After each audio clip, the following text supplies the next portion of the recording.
dimanche dernier, en fait, je participais à une célébration œcuménique avec un autre pasteur et avec un prêtre. Et à la fin de cette célébration, alors j'étais plutôt content de moi et du message que j'avais délivré, un message sur l'unité, mais un appel aussi à faire attention à la vérité. Voilà, on est ensemble et on veut vivre des choses ensemble, mais on le fera bien en s'aimant et en se disant véritablement nos différences. Voilà, j'étais plutôt content de moi.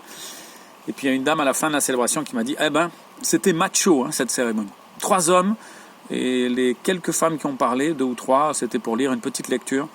L'église n'est pas encore sortie d'affaire. » Voilà, je suis pas sûr d'avoir bien réagi. Je sais plus exactement ce que j'ai dit à cette dame. J'ai dit bon, c'est dommage. Peut-être que voilà, ça fait aussi partie des efforts qu'on doit faire dans les mois, les années à venir, puisque j'avais invité les gens à se réveiller, à se relever, à rechercher la vérité.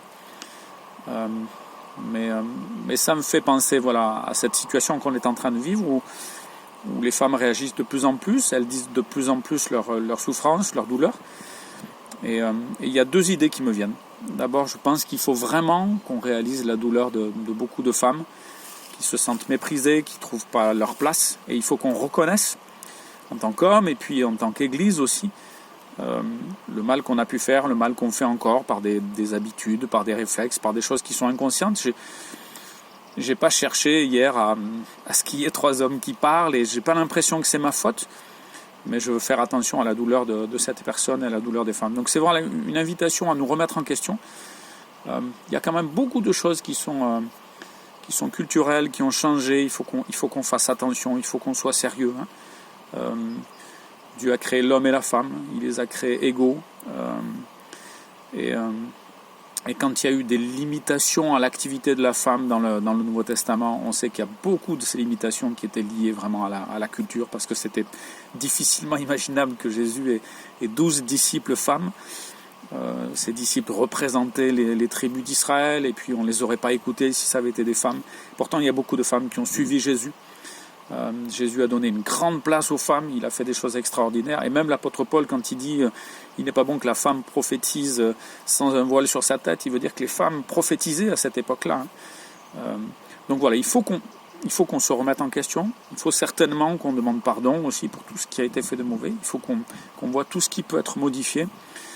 Mais la deuxième idée aussi, c'est qu'il faut qu'on fasse attention au féminisme excessif, en tout ça. En tout cas, une revendication qui me semble parfois excessive, où on va vers une sorte d'égalitarisme, une sorte de fusion. Il n'y aurait plus de distinction entre l'homme et la femme, il n'y aurait plus de spécificité chez l'homme et chez la femme.